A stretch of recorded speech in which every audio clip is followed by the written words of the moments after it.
And, our goal at Spot Easy is to streamline the rental process so that people understand what they're walking into.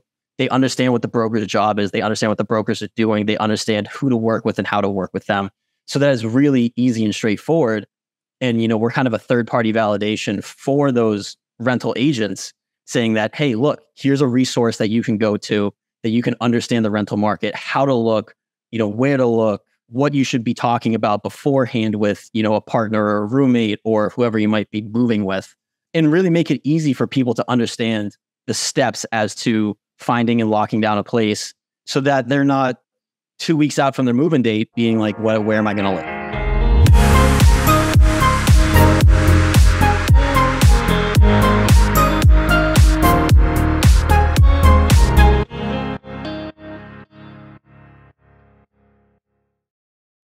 Hello, hello, hello. The Real Estate Law Podcast with another episode today. And Rory, we are talking about a really popular rental market, and that's here in the Boston area. And a lot of what we talk about today is going to be applicable to lots of the major metropolitan areas around the country. I should say, first of all, my name is Jason Muth, Straightforward Short-Term Rentals. We have our real estate attorney and broker here, Rory Gill. But Rory, you intimately know the Boston rental market, and we have another expert on here who will introduce in a second, who might even know it a little bit more than you because he's living it all day, every day.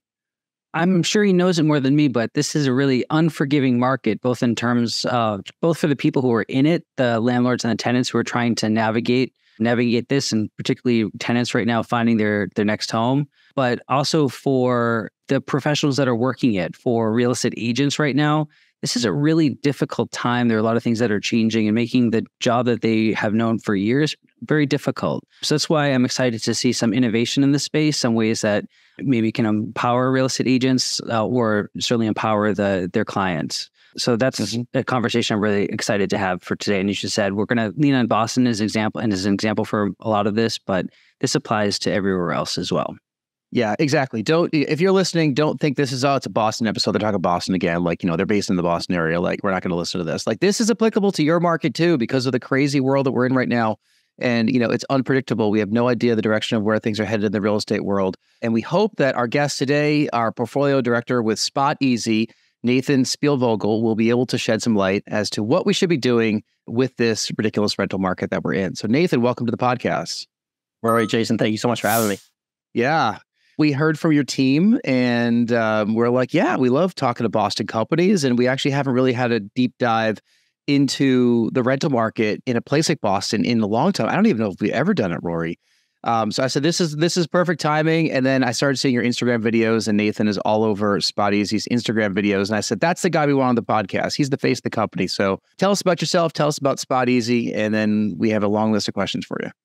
Yeah, so I'm originally from Brookline, Mass. So I've been in the city for my entire life, currently in Brighton, Mass. So really haven't moved anywhere. Been with Spot Easy for about a year now since they started in 2021. Joined because I love the mission. I love the vision. As a real estate agent, I was a real estate agent for about 5 years, led a team, mainly did transactions in the rental space, and really kind of dived into how can we make it easier for people to find apartments in Boston. It's a really, really tricky market.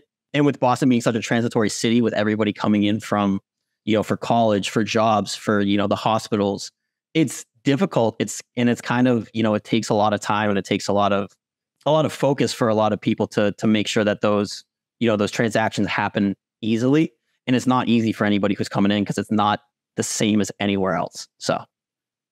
What are some things that kind of sets our market apart? I know it can become a full-time job for a tenant to find a space of their own. So yeah, there's a few things. One of the main things is obviously the cost. It's when you're finding an apartment in Boston, it can be as much upfront as, a down payment on a house other places. For example, a $2,500 apartment, which is pretty standard in Boston, can cost you up to $10,000 before you even step foot, between what the city allows and what brokers charge. It's really excessive and a lot of people aren't ready for that. Also, the scheduling of everything. Boston is based off of September 1st and June 1st and January 1st. And those units become available 7, 8, 9 months out, before the move-in date.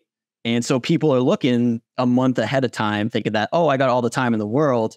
And in reality, the market's been moving for 6 or 7 months and they're late to the game.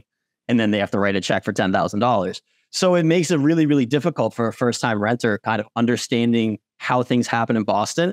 And it's, not only is it confusing, but it also doesn't really sound legitimate a lot of times. And so people are looking at it as, okay, how am I getting scammed? Is this a spam? Am I going to lose a lot of money?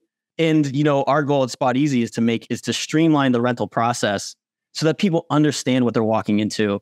They understand what the broker's job is. They understand what the brokers are doing. They understand who to work with and how to work with them. So that is really easy and straightforward. And, we're kind of a third-party validation for those rental agents saying that, hey, look, here's a resource that you can go to, that you can understand the rental market, how to look, where to look, what you should be talking about beforehand with, a partner or a roommate or whoever you might be moving with, and really make it easy for people to understand the steps as to finding and locking down a place so that they're not 2 weeks out from their moving date being like, where am I going to live? So, we are in an on-demand world where everybody expects things to show up at the door the next day. And you just characterized, how far in advance people have to plan to find a really great apartment. And it's been like that for a long time in this market. And, you use the word, is this a scam? Because people outside, you're moving here from Minnesota or St. Louis or, down south, you're like, wait, what do I have to do? And I mean, I'm not a real estate licensed professional, Rory is, but I could say I've lived in this area for over 20 years. It's not a scam. It's just kind of the way things are up here. And there's other markets that are like this too. I mean, New York is probably not too different from what's happening in the Boston area, right? From my knowledge of New York, it's not, in terms of the fees, it's not too different. One of the biggest differences with Boston is the fact that there's a lot of open listings, which is really, really confusing. And it kind of, attributes to some of the issues that the renters face. The open market essentially means that landlords will give out their listings to 50 or 60 brokerages, allow them to advertise those listings, allow them to rent those listings. And so when people are going on, the bigger apartment platforms like, Zillow or apartments.com, they might see the same place 30 or 40 or 50 times because there's 50 or 60 different brokerages advertising that same apartment. And that leads to a lot of the confusion because people are seeing the same listings from different people. If it's an older listing, it might be a different price, and it really doesn't help our cause in terms of the rental agents, because they're looking at it as like, who do I trust here? Who do I believe? And it's almost, it's kind of, because it is the way that things have been, the platforms haven't necessarily adapted to the way that things are for the city. They're national platforms, with a localized market. Spot Easy, what we're doing is bringing a localized platform for a localized market, helping the renter understand what the agents are doing, what an open listing is, so that when they see the same things posted multiple times, they're not like, oh, this is a spam. It's multiple people have access to it, and they're just trying to get themselves out there. Mm-hmm. In the part of the city where you're based, Allston, Brighton, parts of Brookline, separate town, but those are, volume of turnover in rentals is enormous. And that's why you see small independent brokerages on nearly every intersection throughout there. And with the open listings, you can have that same listing advertised by every single one of those brokerages in different ways with inconsistent ethics and skill. What has been the reception, your service, by the agents who are working those neighborhoods? It's actually interesting. It's a lot better than a lot of people would think. Since we started in the product was launched April of 2021, we now have 2,700 agents on the platform, with about 800 of those being active everyday posters. And that's been really great for us. There's been a lot of market fit. And one of the things that we are focusing on is building a community with the agents. It is very much, there's a lot of different small mom and pop brokerages at every single corner, and they don't interact. And what we're doing is we're trying to bring them together. We've been throwing networking events for the agents. We just had one last week with over 500 agents that attended. And it was really, really great to see everybody, working together and kind of understanding the mission and the vision of Spot Easy and how we want to grow and how we want to impact the Boston rental market to make it more trusted. Because at the end of the day, agents are just looking to help the people find their next apartment and be happy with the process. And I think leading up to getting in touch with that agent is very confusing. It's a very difficult process. And at the end of the day, we're just trying to simplify that and make it, a little bit easier, a little bit more understandable for those renters. Set you apart from the MLS because there's always been that option to list your rental listings on the MLS, but not a lot of brokerages seem to do that, at least not as a first resort. What sets you apart from just the MLS that already exists? One of the things with the MLS is, you're supposed to have an exclusive contract with the landlord. How sometimes it's a verbal contract, helping a friend out, but also the MLS spreads it out to all the different agents, and a lot of different agents nowadays with the demand, they're not even looking to, we call it co-broking a listing. It's working with another agent. If they can get the tenant directly, they can, it's as if you had a buyer and a seller, went with a transaction. You get both sides of the transaction. You don't have to split the commission, and it's more advantageous for you ethically. It's neither here nor there. It's kind of a gray area. But this year with the demand, there's a lot of agents out there that aren't co-broking these listings. They're not putting them on the MLS. They're just looking to get the tenant directly. So it can really hurt the relationship that some people have with renters, because if you have a renter that you've been working with, you might not be able to show them that apartment because it's not listed on the MLS. And when you reach out to the agent that is listing it, they might be, well, I'm not interested in co-broking it. You can send them to me and I'll take care of them, and maybe you'll get a referral fee. But that's one of the issues that we're seeing this year, specifically with just the low amount of turnover. A lot of people are renewing their leases because it's so expensive to move. So it's kind of the lesser of two evils. That's really what we've been seeing. So people don't like to list on the MLS. The open listings, you can't necessarily list on the MLS because you might not have an exclusive agreement with that landlord. So what Spot Easy does is we host all different types of listings.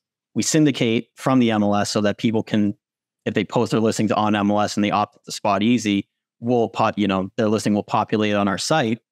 And also we allow for regular posting so people can independently post their listings that they have that they might not want to put on the MLS, or if it's an open listing, they're allowed to do that as well. Let me just kind of drive home just how bad the prior arrangement is for people who are going through it. So we're talking about the idea that brokerages like to keep their rental listings as pocket listings, particularly in this market. Makes complete rational sense because the odds are you'll be able to find a tenant yourself and not have to, or not be pressured at least to pay a co-broke commission to a tenant's agent. So that makes perfect sense on that front. But what does that mean for the tenant who's looking to move to Boston or just move within Boston? How many brokerages do they have to engage? How many people do they have to talk to? How many spots do they have to be looking to find an apartment? Yeah, I mean, sometimes you can get lucky on the first try, but odds are you're going to be talking to a bunch of different people. And what we've been trying to focus on is that you can definitely talk to multiple agents, right? But talk to agents in the area that you're interested in. For you based in South Boston, don't talk to somebody in Austin and Brighton. They might not have those listings that you have in South Boston. But when you're in South, if you're looking for South Boston, you can talk to multiple different brokerages because they might have those pocket listings. Renting is very interesting. You don't sign with buyers, you sign a buyer's contract, you work with a specific agent. Rental is not as much. You don't want to necessarily be working with 15 or 16 different agents. You don't want to be shopping around, but working with 2 or 3 different agents in the desired location is okay. And I think a lot of agents understand that. And a lot of agents, work to get that, exclusive relationship with those renters.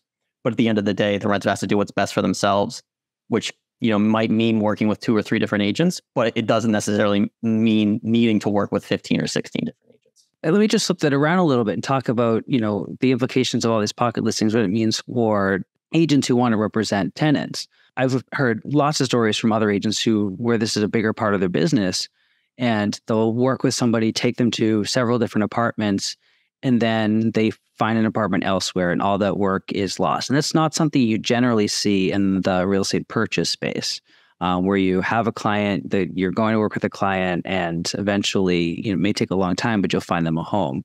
With the tenant space, we have a lot of agents burning out. Quite frankly, it's been a recruitment tool for me, but adopting a tool like Spot Easy, how could it help a tenant agent kind of gain a little bit of sanity while working in this space? Yeah, with Spot Easy, one of the things that we do is we limit the amount of listings that an agent can post. Most agents don't, I mean, they might have access to 2,000 or 3,000 listings, but they're working in a very, very small area. Whether it be Brookline, they might just be working in Brookline. Whether it be South Boston, they might just be working in South Boston. We limit the amount that an agent can post because a lot of times what it was in the past was a competition of advertising. How many leads can you get? It's very much a numbers game because, the renters are shopping around. They're working with different people. A lot of times with the buyer, if you're talking about a sales transaction, the buyer spends more time with that client because the likelihood of them buying with that buyer's agent is higher, and the likelihood of receiving a commission for that agent is a little bit higher. With renters, it's very much of a quick, let's find you a place, and if it's not going to work out, we need to kind of move on. With Spot Easy allowing us to post more legitimate listings, knowing that the agents on our site are verified and they're not competing with bots or people who are just spam posting. It allows them to have more visibility for the listings that they're putting out there, so they know when somebody's coming from Spot Easy, a renter's coming from Spot Easy. It's a little bit more of a legitimate person. They've seen what's on the market. They've seen what's accurate. A lot of the issues with some of the other sites is that you can put out there things that aren't necessarily legitimate. And it provides competition to the stuff that is legitimate. I know specifically there are some sites that will have 2 or 3 year old listings, and the price 2 or 3 years ago was very, very different. And so people will see that, think it is legitimate. And, the rental agent that's dealing with that client will be competing with something that doesn't exist. So this sounds so complicated. Like this is, you guys, my head is spinning. I mean, I'm the old one on here, but I have done, let me think. I've done bought and sold in South Boston twice and bought in South Boston once along the way. And then I rented an apartment in the South End before that. And I didn't go through any of this stuff. I mean, like, it has been a completely competitive real estate market during my entire 20 years of owning real estate, dating back to 2003. My first condo in South Boston, I paid full price for. And when I tried to renegotiate, I was told, I have 3 other offers at full price. Do you want it or not? So basically, we have 2 decades of a track record of it being a very complicated market and very competitive market that we have in Boston. It has not really ebbed and flowed. It just keeps getting more competitive and more competitive because more and more people seem to want to keep moving here, which we love, right? But, when you think about, the real estate markets love transactions. Like real estate agents like buying and selling. When there's nothing happening, then no one's making any money. Mortgage brokers aren't making money. You're not making money. Rory's not making money. But man, it's just gotten so competitive. And throw the scams in there too. I'm just thinking, like, my first apartment, I had a friend of a friend that needed a room rented, and that's how I found it. But I didn't have to go through Craigslist, Facebook Marketplace, any of those places where there might be old listings, scam listings. Rory's brother sells stuff on Facebook Marketplace. I don't know how he does it.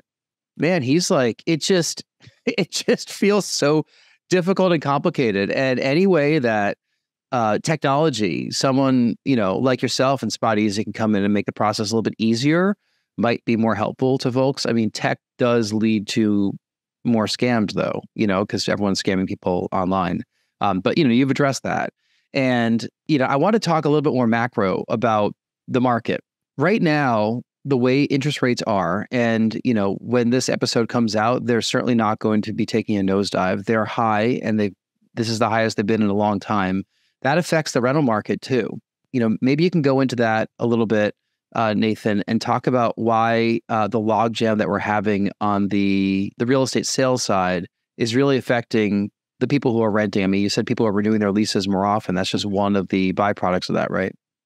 Yeah, absolutely. And the rate that you get when you renew a lease is going to be far less than if somebody was to relist it. For example, the apartment that I'm in, if they wanted to relist it and put it on the market, it would be $400 or $500 more that they would be getting than what, I would be paying right now. My increase was very, very reasonable. It's only $100, year over year, which is, much, much cheaper than, throughout the year, it's going to be $1,200 difference than what they might be able to get, if they put it on the market.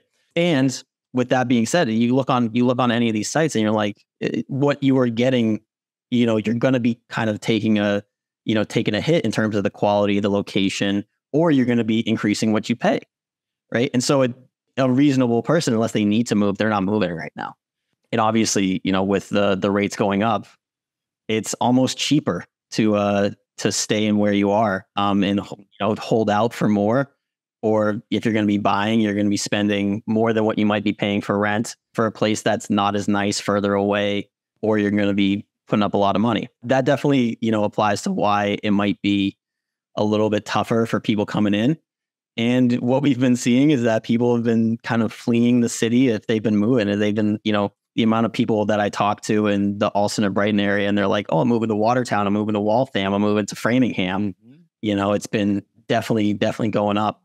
Those are just some of the reasons why you're seeing less and less inventory. It just doesn't make financial sense to move right now. And it makes it really, really, really difficult for the people coming in, because they're looking at what's available, and it's shocking. It's less what they'd expect. It's more than what, it costs more than what they would expect. And if you're coming from a place that doesn't have the same kind of like the layout of Boston, if you're coming from a second class city or even a rural area, not a second class city, but if you're coming from a smaller metropolitan area or a rural area, it's like there's a sticker shock, and you can't believe it, and you don't want to believe it. And sometimes you go on those alternative sites and you see, places that were listed 2 years ago for $1,500, and you want to hope and, believe that that's real. And that's kind of how you get started in that path. But our apologies to all the second-class city citizens listening to this. We won't say we won't say who you are, but hey, Boston is the hub of the universe, right? That's what we call it. I've lived here my entire life. That's all I could tell. No, we're really proud of where we live. We love this area. And, this is just such a crazy logjam that's happening. Rory, we see it. People don't want to sell their houses because they're sitting on interest rates of 2%, 3%, 4%. So they don't sell. So houses don't go on the market. So all those people that are in apartments who want to buy their first place, they have nowhere to buy. So then they're renewing their leases. Now all those people that are coming out of college looking for that first place, they got nothing. Like this is a big old beaver dam. What's going on? And not only that, there are people who are very well qualified to buy. They have saved up a down payment. They have good credit. And in other times, they would have easily been first-time home buyers. But with the lack of inventory on the buy side, those failed first-time home buyers become tenants again. And now they're extremely well-qualified tenants. So they're going to start to displace the people who are not so well qualified, kind of shifting the renter profile that's out there, making it even more competitive for people who don't have perfect credit, don't have high income jobs to find a place in the Boston metro area. It's just mind blowing that the people they're negotiating what they're willing to pay for a rental price. Like a listing is listed at $3,000 a month. And then, there's the open house for 40 people to come check the place out. And then it's, what's your best and final offer on Tuesday? It's like, wait a second, we're renting a place. Like we have to do all that stuff for renting too. I've read so many articles about this. Like, Nathan, this is happening, right? Yeah. Rental open houses or something. When I started, it was strange and very, it's, you got to submit your application before you see the place, because you got 10 or 12 other groups scheduled for the same time. And yeah, bidding wars are happening, and it's absurd. And, I don't necessarily like to see it for the renter's sake, but the landlords at the end of the day, they hold the cards and they have the place and they choose who lives there. They want to maximize their investment. And, I don't blame them, but at the same time, it's getting a little wild. Well, we're not going to ask you to solve all the region's housing ills here. But yeah, I know, right? We're all part of it too, right? You're renting your place. I'm sure that at some point you're going to want to rent either a nicer place or buy your own place, and hopefully things will subside by then. But along the way, Spot Easy is here to make things a little bit easier for people on all sides to make sure the transactions are safe and done securely and done efficiently. And how are you guys making money on this? It's great. One of the best things that I love about our product is that we don't charge agents.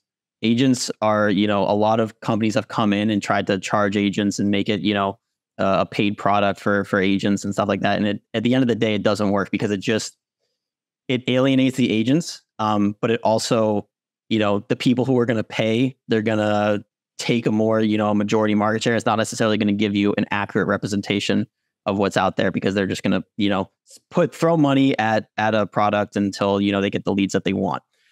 The way that we make money is the way that all of the other platforms make money. They charge the luxury buildings that have the resources to pay for it. They're paying these other platforms, absurd fees. And what we're going to do is we're going to, charge those buildings that want to opt into our product. But we're also going to allow renters to see those luxury buildings separate than what's on there for, open listings or exclusives that agents have. So a lot of times renters are more, focused on living in a luxury building with the amenities and the doorman, the guest, the gym, the rooftop deck, all of the valet parking, whatever it might be. They're intentful on living there. We're going to make it a little bit easier for them to find those buildings. And at the end of the day, we're able to, sustain our platform off of those buildings. Mm-hmm. Rory and I lived in a luxury building for a little bit, like between places. And I don't know, I just kept looking around saying, who are all these people and how could they afford this? Like, I'm doing it for a month until my place is ready to, that we're moving into. And it was beautiful. There were great amenities. It was right. It was a great building. I don't want to say anything bad about it. Pool, garden, everything, perfect location. But man, it must have cost a fortune for people who live there. And I'm thinking, doing the math of when you move into this place, you mentioned, a $2,500 place, you're bringing $10,000 when you move into the place. These units were not $2,500. Yeah. and I'm like, oh my God, these people are bringing like well into the five figures just to like have the pleasure of living in a place like this. It's wild. Yeah. Those buildings, and they're popping up everywhere. Some of the zoning and what's been going on is you'll see these developments are happening. And, Assembly Row is a great example. They're kind of repurposing, larger plots of land and building neighborhoods. It's interesting. And it's, awesome for the people that are able to afford to live there. And, congrats to them on their success. So. Yeah. But, hey, if you go 30 miles north, the money you're putting down for your apartment could be a down payment for an FHA loan on a property, 45 minutes away from Boston. But that's a whole other conversation about wealth building, which has been well documented on this podcast. Before you get to the final couple questions, Rory, any final thoughts you have for Nathan? I just want to know, you are in this market day in, day out. What do you see coming up in the future? What are some changes? Is there any relief in sight? It really depends. I hope so. A lot of, new buildings are going up and that might relieve some of the stress that the market has in terms of availability. But at the end of the day, new buildings aren't being built for inexpensive units. It's just fueling the top 10% costs of those units. It does depend on the interest rates and people's ability to buy. Inventory on the sales side does kind of drive inventory on the rental side. If people are able to buy and move on and move up, then, it does provide some relief. But if that's going to continue to, trend the way that it has, it's definitely going to be more and more difficult until it's not that it's a bubble, but until people kind of are fed up with what they're paying and have to move elsewhere. And with the pushback to everybody coming back to work, being back in the office, the desire to live in the, in the inner parts of the city, it's still at a high, and it does make it very, very difficult to find a place. So I'm hoping that there's some relief, but in all reality, unless some things change, it's definitely going to be kind of business as usual for the next season. But we'll see.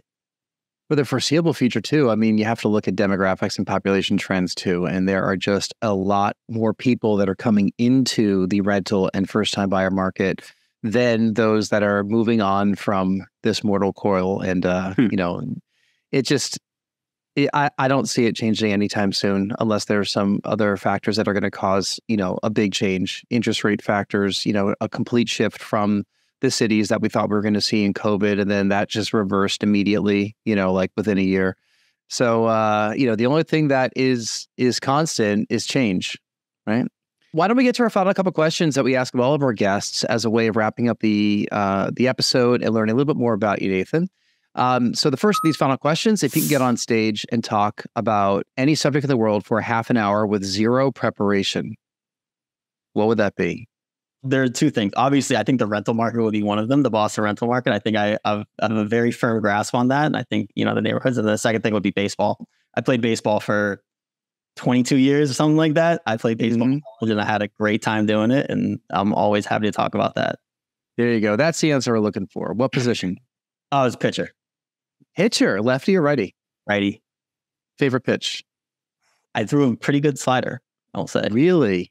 It was nice. A funny story. I was actually at a work event at the Red Sox and saw the Blue Jays lineup, and some guy hit a home run. And the name sounded familiar. Turns out he hit a home run against me when I was in one of the summer leagues. So, well, you're in good company. Did you play in the Cape League?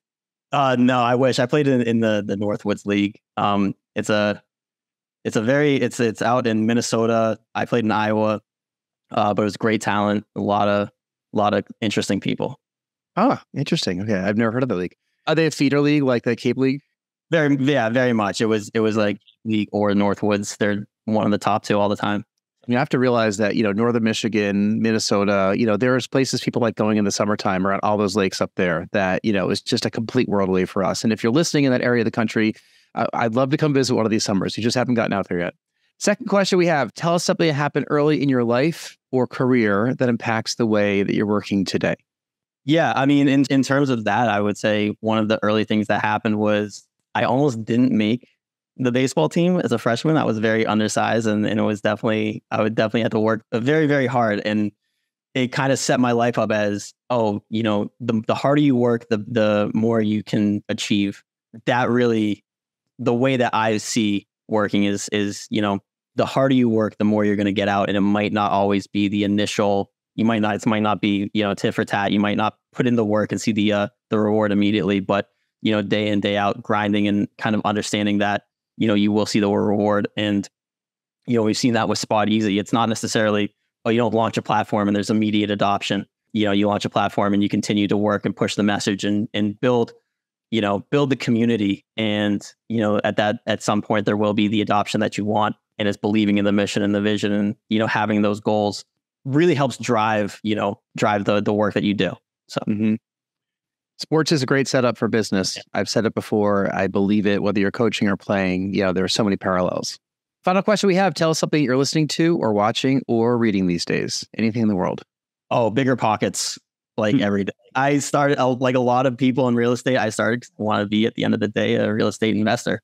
Definitely the past few years of it's you're looking at it, you're looking at the market, and Boston might not be the first place that I choose to invest, but listening to Bigger Pockets, it always provides me the inspiration that I need to look into other markets and how I can be investing, how I can be allocating the money that I'm making and doing it in a smart way to build a long-term, financial stability in the future. So definitely not as long as they've been around. Probably this past few years, pretty hardcore, but it's kind of bouncing around between episodes, things that I find interesting.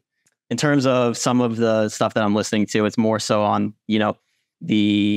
how people built it over several years. A lot of people are very focused on how quickly you're able to scale from 1 to 100 units.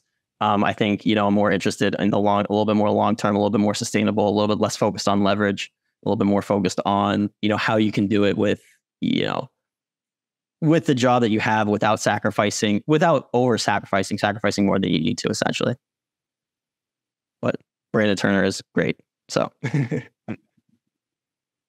Rory, do you have something there? No, I was just going to say, for those of you who are locked into these big markets where it seems so daunting, just even within Boston, a 3-hour drive out of Boston in any direction gets you to a variety of different markets and, places where you can use a variety of different investment strategies. So even if Boston isn't the place in the city, we have some options up here. Yes, we certainly do. And, one last comment on Bigger Pockets, you should go to BPCon at some point if you have not been. I went in 2022. And we had Dave Meyer on the podcast. We just recorded that last week, and that episode's going to be out by now. But he was a great recording. He's the guy that does On the Market, which is another excellent Bigger Pockets podcast. If you are not listening to that one, you definitely should put that on your list. Well, Nathan, where can people get a hold of you if they want to learn more about you or Spot Easy? Yeah, so you can check out spoteasy.com at any point in time. My email is nathan@spoteasy.com. And then obviously follow us at SpotEasy Boston on Instagram. If you want to learn about the rental market in short 15-second videos, that's the way to go. All right. Rory, where can people get a hold of you? If you're looking for me, just go to rorygill.com and you'll see all the different ways to get in touch with me and the different ways I can help you out. All right. Great. Well, Nathan, thank you so much for the discussion. Love talking about the hometown real estate market, and very little that you said surprises me. My jaw is always agape at what happens around here. So we'll have to come back on and check in again in many months from now and see, if things are still going in the same direction and how your business has evolved. But we wish you guys the best at SpotEasy. Any way that you can make it easier for people to find housing in Boston is a good thing. Yeah, Rory, Jason, thank you so much. And thank you for listening. If you've enjoyed this episode, please give us a 5-star review. 1, 2, 3, 4, 5. We love all your comments. And if you want to be a guest on the podcast, please reach out to me, Jason, at nexthometitletown.com, and we will see if we can get you set up. That's another episode. We'll see you next time.